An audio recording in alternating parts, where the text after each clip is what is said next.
Charlie Moult has practiced as a chiropractor for 6 years and facilitated conscious connected breathwork for the past 4 years. Listen up to hear how she has learned that breathwork and chiropractic work in similar ways, to bring the body into a place of safety, remove resistance to life force, profoundly affect our emotional state, and connect us to source energy. She believes that in deepening the relationship we have to our body and breath, we hold the keys to healing and transformation. Her own life-changing experiences through this work have seen her life and practice continually evolve. Charlie guides private sessions on a one-to-one basis, in group settings on retreats, and is their resident Google Breath coach. Hi, everyone. Today I've got the wonderful Charlie with us, and she's going to be sharing her story about chiropractic and breath work. Charlie, welcome. Thank you. Thanks so much for having me, Tim. Very happy to be here. Thanks for taking the time. Won't you tell us how you first got interested and got into chiropractic, and then from there perhaps segue into your breathwork journey and how you got involved with that? I'm really interested to hear about that. Yeah, sure. So I did an acting degree. I always wanted to be an actress. And in my final year, I met a chiropractor in a bar and I didn't know what to do with my life at that point.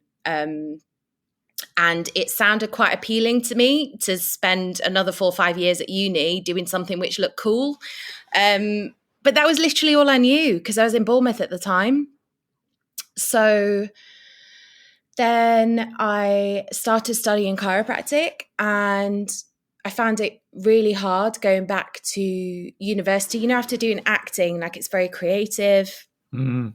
And I didn't really know what I was doing, to be honest. But it was my second degree, so it wasn't funded at the time. So it's not like a really great story that I got into chiropractic, but I don't believe that anything happens by accident.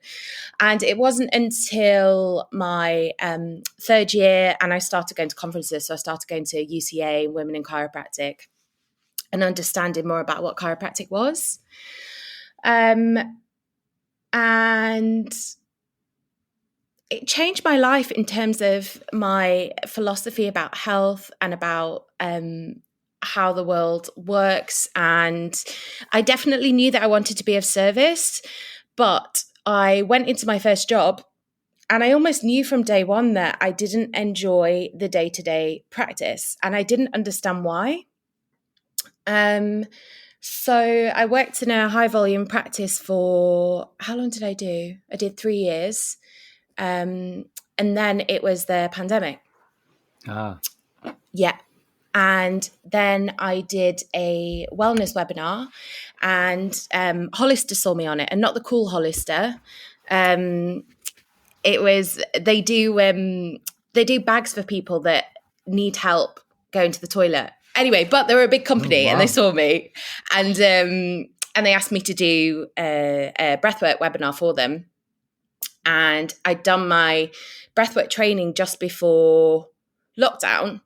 And I'd also done it in Circle of Fire and had a really profound experience with it, with Melissa Sanford.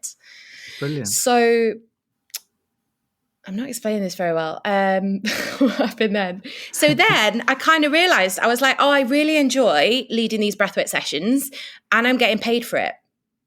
So then it kind of took me on a journey where I felt like I was experimenting and learning and trying to learn how I could do chiropractic and breathwork. Because what I did then is I went so into breathwork, it was like chiropractic was here and breathwork was over there. So it was kind of more into the breathwork side and less chiropractic. Yeah, but I'd created a separation between the two. And I think the separation was, I didn't enjoy the practice. I didn't enjoy the high volume and at the time talking about pain and I just didn't find it satisfying.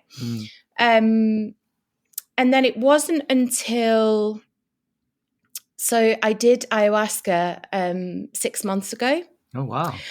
And had a really profound experience. It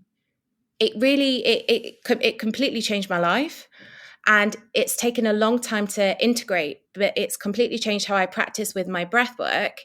And how I want to move forward in terms of how I want to help people. And now I don't really see the difference. I don't actually think that there is a difference between what we're really doing, the essence of it with chiropractic and breathwork. We're helping people heal and evolve as we heal and evolve ourselves. So it's kind of gone full loop. Wow. You know? Wow. And so you see those two totally connecting now. I'm assuming you don't do them together, but you see them as connected. Is that right? Yeah, I see them as connected. No, I don't currently do them together. It's always been a battle in my mind since I started going into breathwork. It's like how do I marry both? But what I do know is I feel really strongly pulled, and I just keep following my heart, and it's evolving with that. And I don't know 100% what that's going to look like, but I don't think it matters. I think it's about the intention behind what you're doing. Yeah. It's so interesting to hear your story. I'm keen to learn, where did you do your breathwork training, and what led you to kind of explore that? So I wanted to do breathwork training since I did it on Circle of Fire, because it wasn't until then that I did any kind of like personal development. And I remember reading a Joe Dispenza book at the time, and that was a time, where you have a pinnacle moment where your mind is blown. And it was in the back of my mind, but I was so focused at the time on wanting to be successful in the model I was in chiropractic. I kind of like pushed it to one side. And even before I did my training, I was doing sessions for clients upstairs and just loved it. It gave me loads of energy. And then I did my training. I didn't actually enjoy it. I did my training in London, something called transformational breath. And at the time, I had to move house, and it was really messy, and it cost me a lot of money. And when you're so stressed, you get sick. Yeah. So then you're doing this breathwork training, and it's really intense. And I just I didn't love it. But I'm really grateful for it because it taught me the foundations. And I think similar to chiropractic, I think you develop your craft by time, and when you're passionate about something, you're constantly learning, you're constantly growing. Like, I'm not the same as I was 3 years ago in terms of how I practice. That's such an important lesson for all of us, whether we're just starting out or we're starting in a new direction, is that the basics, you need to get that foundation and the technique there, and then from that things will grow. And and there's always opportunity to go back and revisit those basics, but they give you a nice platform. And we're always doing that. We're restarting a new project or a new direction we want to take our practice, or even a hobby.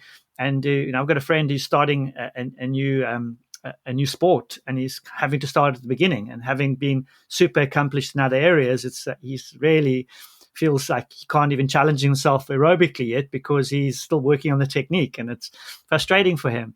So it kind of sort of echoes of that is trying to just that you need. It's necessary, not always comfortable, but necessary. So I think it's a good lesson for all of us. And then you touched on the ayahuasca ceremony. Did you do that locally? And who led that? And obviously it's becoming more mainstream now, and a lot more people are going to these ceremonies. I'm curious to learn a bit about how that went. So I went with a man, and I dated this guy for 4.5 years. And on our first date, he told me about ayahuasca, and he said, "I'll take you one day, like if this works out." And I'd wanted to go for a while, and we actually went because he lives. So that's the reason you stuck with him.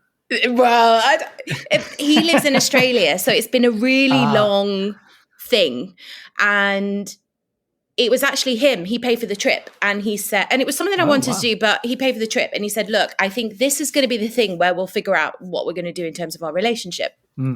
And I went there and I didn't have any huge expectations. I didn't know what to think. I was enjoying doing my breath work. I was enjoying my life in London with my friends. And I did the first ceremony. Where was this? Which country was this? Let me listen. It was in Mexico. No, it was in Mexico. Okay, brilliant. Yeah. And stunning. It's this place called Arkana with the Shipibo tribe. And even just being in the land, it's so healing. It's so beautiful. Wonderful. And yes, so I went into the first ceremony and I'd already fallen out with this guy because we got told off for laughing.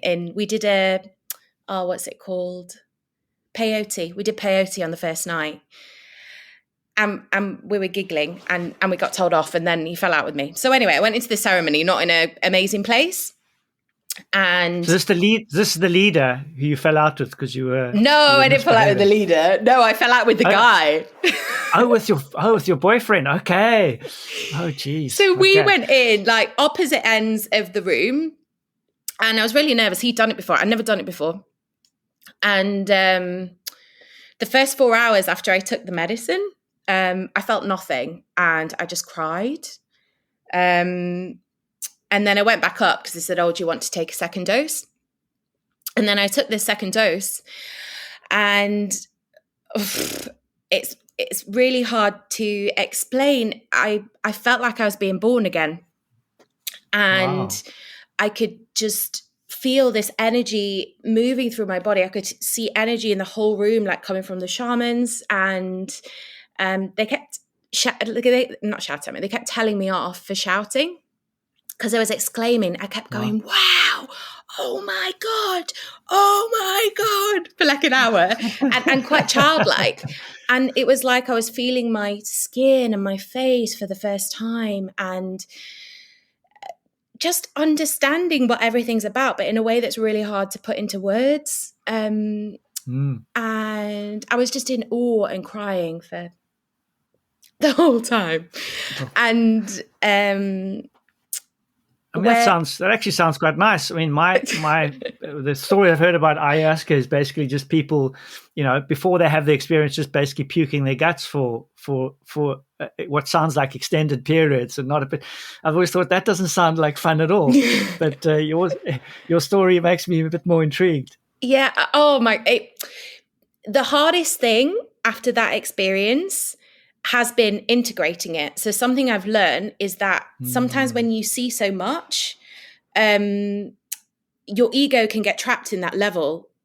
And I came back and I thought my whole life was going to change. And like I'd figured it all out. And I also found it hard to come back to this life. It's like I wanted to spend my life over there. So, and also I really got an ego about it as well, thinking that I was special because all three experiences were really profound. Like I wasn't throwing up. I just felt all this magic. And that's been a big journey as well. Like understanding that like we're all one, like we're all special and part of the puzzle. Yeah. And we all figure things out at different stages. And so how's that integration going? Because I know that, in a lot of kind of transformation work and even with breath work, you can have some profound experiences. And those are usually beautiful and special in their own way. And perhaps it's the integration of those. I mean, for after my first breath work, which I did with Stu and Hilary Bittman, I had some, I basically just cried for most of it. And then when I finished afterwards for about a week, I just felt like something was missing, not in a bad way. It just wasn't there anymore. And I just had this felt in my abdomen, this kind of emptiness, it was just like, it wasn't bad. It just wasn't there anymore.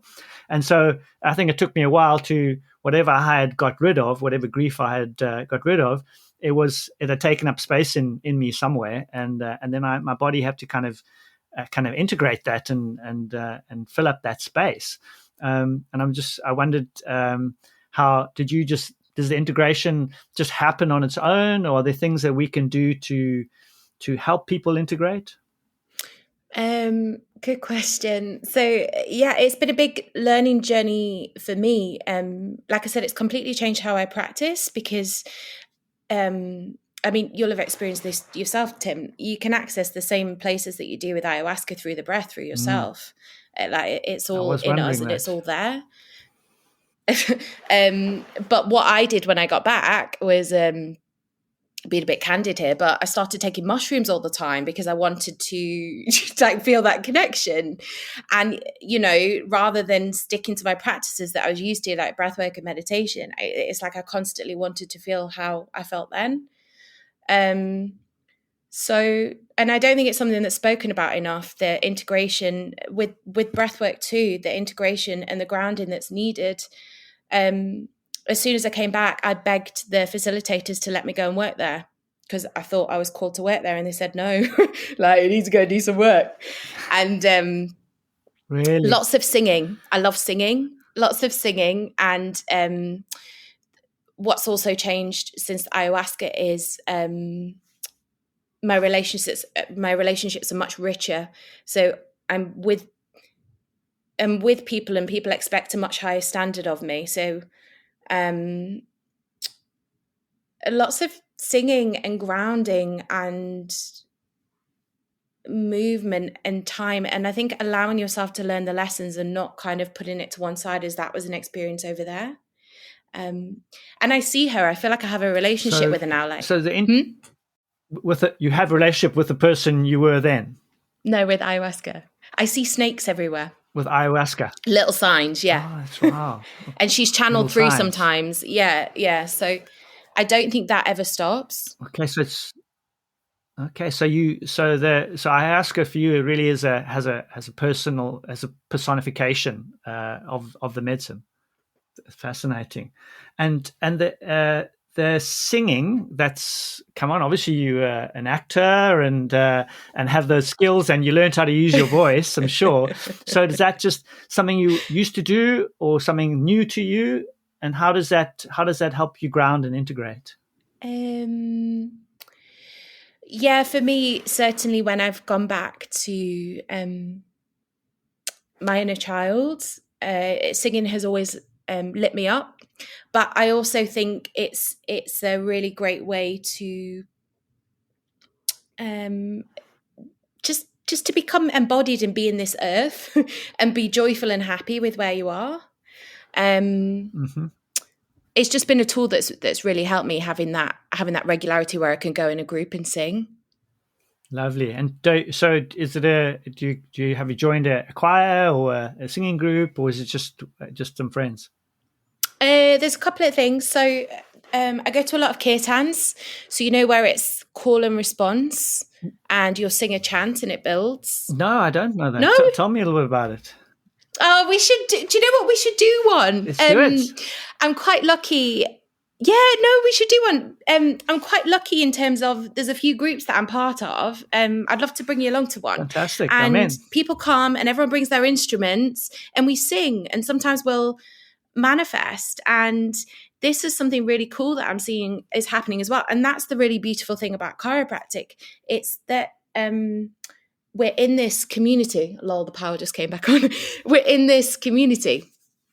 And I think that's the future, isn't it? Where you can share each other's dreams and support each other. And well, I mean, you must be tapped into something. I love singing. I used to belong to a men's singing group. I haven't for a few years. I haven't recently, but I remember I was talking to Glenn Duffy, and I ran a retreat, Cairo Wild, and I've been on at him for a while to do some singing. And he's even though he's a really good singer, we haven't quite got there. But so this would be something I'd really like to explore. So I'm going to take you up on your offer.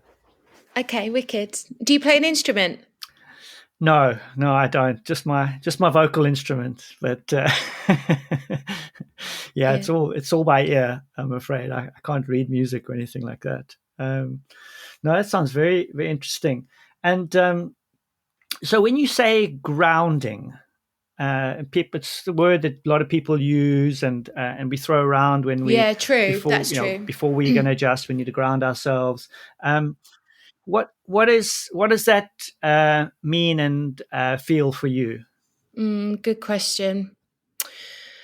I think, I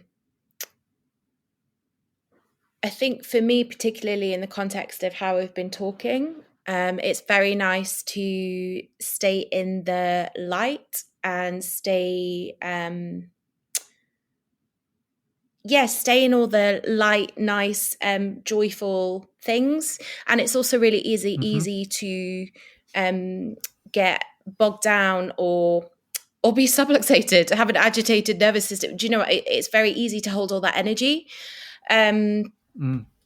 So I think that grounding is coming back to the earth and really being in your body and being calm and steady and present and aware. And particularly for me, you can probably tell by the way I talk on this podcast, I can be a bulldozer through life. And I think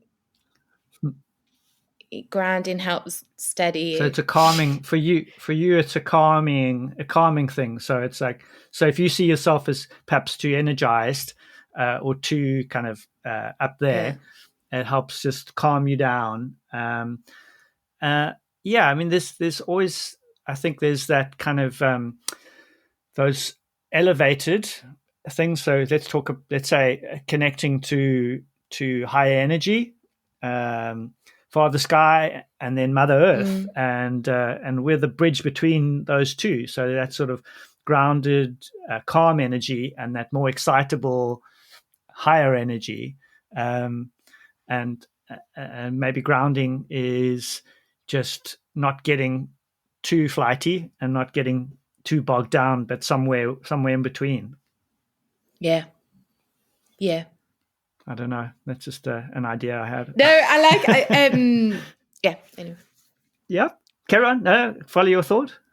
Oh no, I was just going to say it's just interesting, the synergy when we were talking, because I was doing a meditation about Earth Day last night, and I was literally talking about Father Sky, Mother Earth, and we're the channel in between. So wow, it was just the synergy. Brilliant. You touched on there irritated nervous system, subluxation. What for you? What is the subluxation for you in chiropractic? Chiropractic subluxation. What is that for you? So I feel like there's 3 different processes that we go through as beings on this planet. And subluxation I see as resistance to life force. And whether that is mentally or spiritually, and obviously sometimes that comes out physically. But yeah, I see it as a resistance to life. And I feel like once... Is that, so life, is that life force, is that expression of life force or experience of life, or both of those? Both. Cool. And so you said one was the three things. One was the resistance to life force, and the other two. Yeah, I feel like I should have explained that better. In my head, it's like, so yeah, the first thing, the first thing I see is resistance. So this is when we are subluxated. This is when perhaps we're bogged down by life, when we don't feel connected. And then I feel like the second process that we go through, and obviously we're going back and forth, we're ebbing and flowing the whole time, but the second process that we go through is where we really start to tap into our emotions. So I feel like it starts to manifest more in terms of our emotions. And obviously I experienced that a lot with breathwork. And then I feel like once we start to move through these big emotional releases, like you were talking about, Tim, when you felt that emptiness in your abdomen, that's when we can start to connect to source. That's when we can start to connect to source energy and really start to follow our light and step into our power. Yeah. Interesting. Very interesting. And in breath work, I've heard people talk a lot about an experience release of trauma, and lots of, how do you think trauma is stored in the body? Is it, sometimes I think of it as a, every single trauma we've had, whether it's mental, chemical, physical, emotional, is stored. Is it stored in our nervous systems, or is it stored as a pattern in our nervous system, or is it stored somewhere in our body? Or good question. I know it's stored somewhere because I've seen it released, through chiropractic, and I've seen it released in breathwork settings, and I've just kind of wondered. I guess it's a more analytical question using my head. Like where is that? Because obviously you can feel it in different parts of your body sometimes. Yeah, that is a really good question because, see, I'm not analytical. When I work, I'm very intuitive. And I totally agree. I believe that our body is a map of every single experience, everything that's happened to us as we've,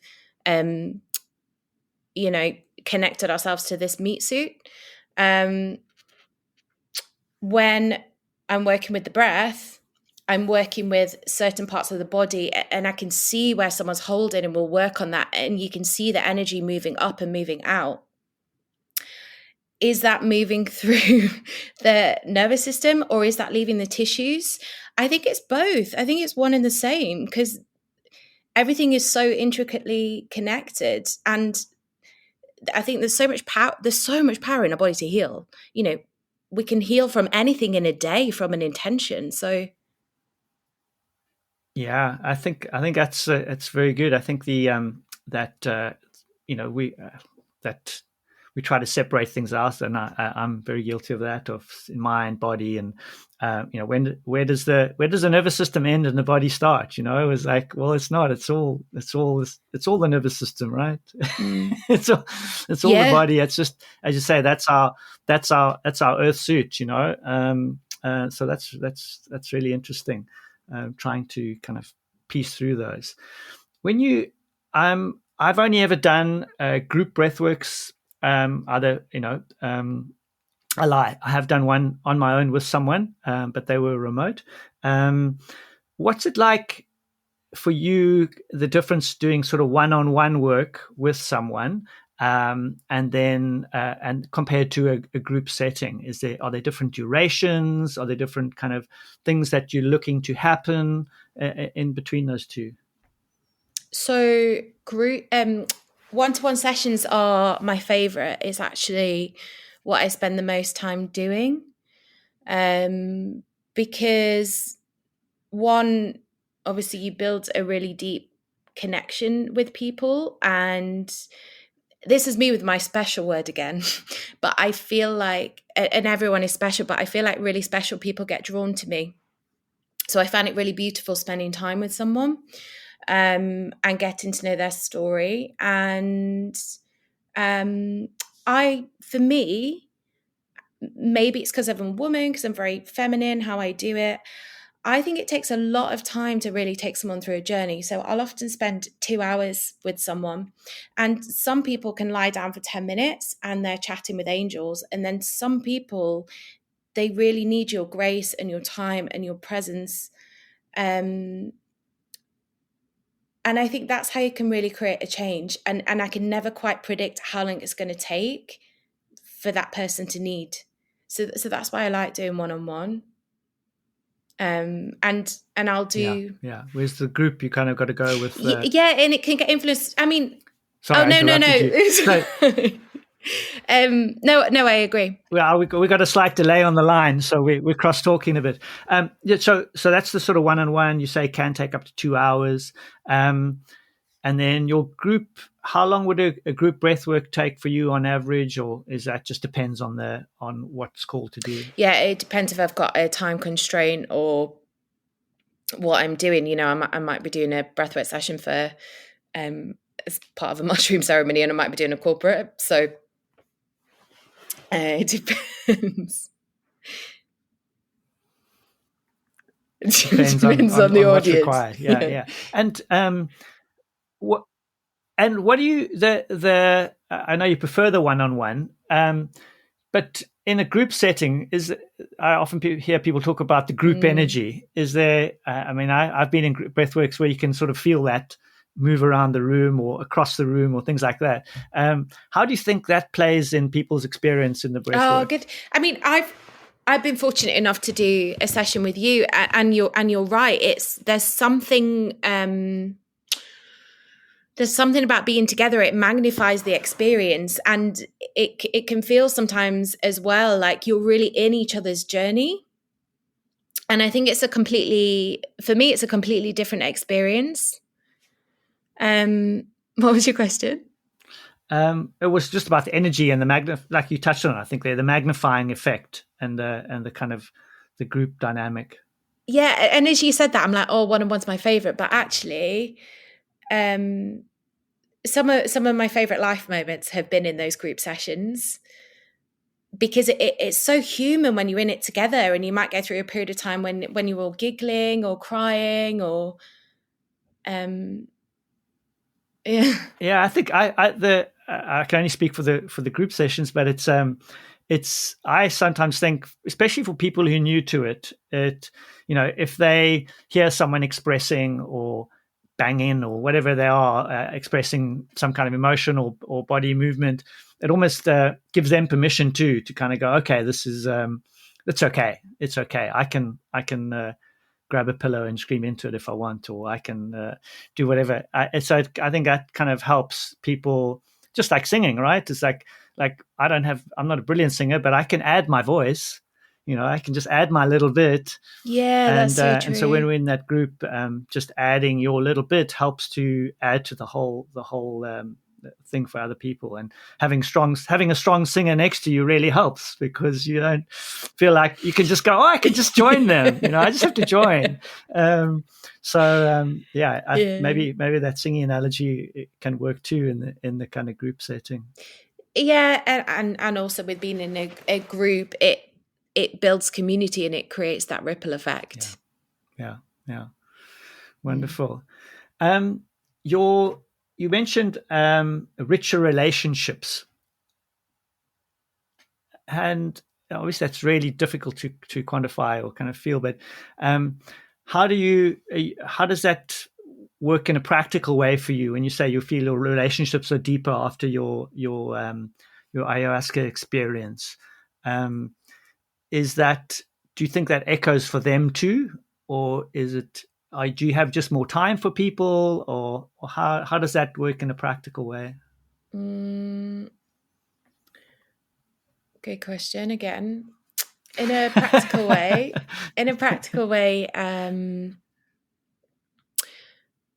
I feel a lot of joy in the connections, and a lot of synergy, and how do I explain this?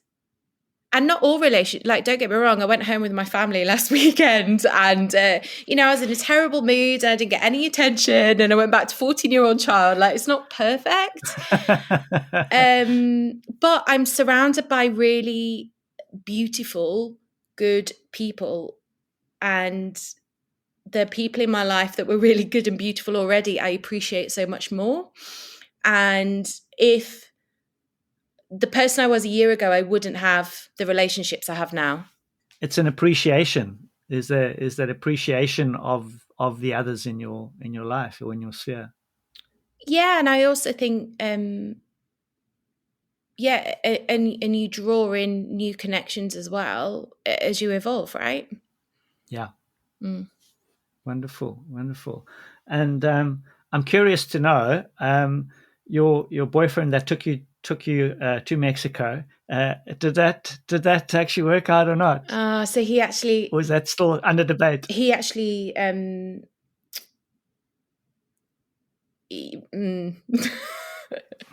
Okay, I'll leave it there.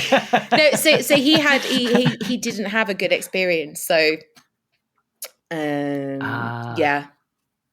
But it wasn't about the experiences that actually changed it. It was more a practicality of wanting to live in different countries, So we're still friends. Very Very challenging. Very challenging. Yeah. Wow. This is very, very interesting. I'm thoroughly enjoying your insights, Charlie. You you've said you've done some mushrooms and ayahuasca. How do we find these and breath work, which all can create altered states of consciousness? So, how do we? Who should be looking to try these things, and when should we do them, and with whom? Perhaps you can give us some insights, because it's quite a scary thing for a lot of people. It's like, well, am I going to lose control? What's going to happen to me? Am I going to freak out? Is my brain going to get fried? So, what can you tell us to perhaps reassure us or guide us in looking to have an experience that might change our perception or an altered state of consciousness?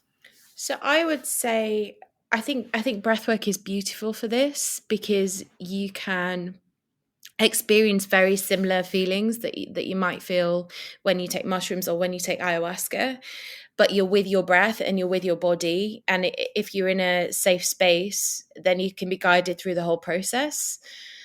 I think if you're looking to explore other plant medicines, really taking your time and not jumping into it, and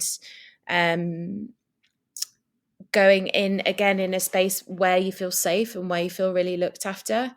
I think that's the most important thing, being with people who are really going to look after you and guide you.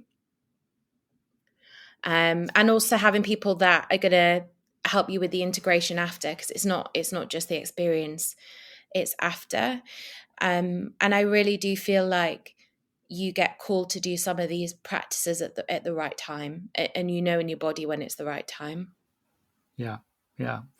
That's I think helpful for people, and say you got to feel safe. And I think that's what's so nice about the breath work is, like, once you've ingested something, it's in you, and if you've had a glass of wine, it's going to take a while for your body to process it, and it's going to be in you for a while. So whatever kind of neuro chemical we take, it's going to have an impact, and it's going to be in there. Whereas the breath, you're really in control, aren't you? And even so, if you perhaps don't like what's going on, or you want to feel a different way, you can just stop. And you can, I think that's probably a really good place for people to start, is that it's in a super safe environment, and you're controlled. It's your breath. I think so too, and you don't ever have to take anything in your life. I just felt really drawn to do that and have that experience. I don't think that you need to get those altered states, to access those altered states of consciousness. And I also, so when I talk about doing mushroom ceremonies, yes, I do hold space during them, but the main thing that I do is I do a breathwork session before we go into it, and I love teaching people how they've got so much power in their breath and their body to navigate any journey. And I think once you've got that skill as well, even if you go through perhaps an uncomfortable part of, let's call it the trip, you know that you can actually navigate it rather than panicking. Yeah. I think that's really important, is that kind of control. You can manage it, or it's your experience to work with. Brilliant. So being safe in environment. If you're going to do that, do your research, chat to people who've been to those instructors, and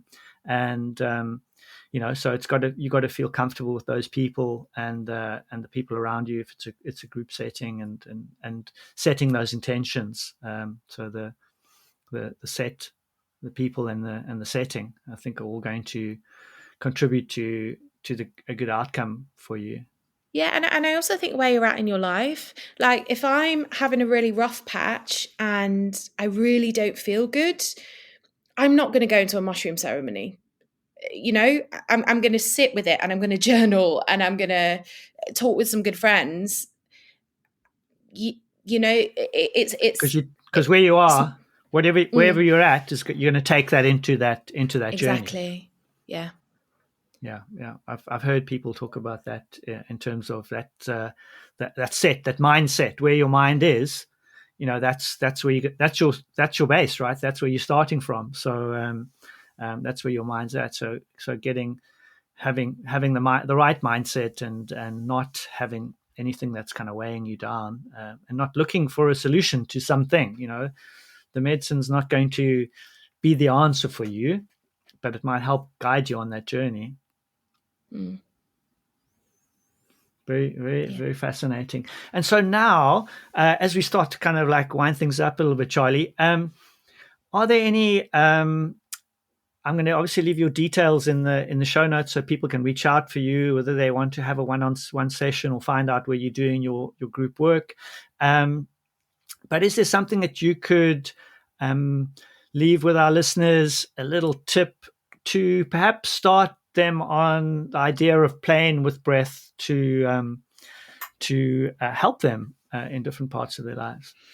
So I would say two great things to start with breath are having a regular daily practice to help calm your nervous system, because once your body feels safe, that's when you can start to access so much more of life, joy and expansion and things that you want.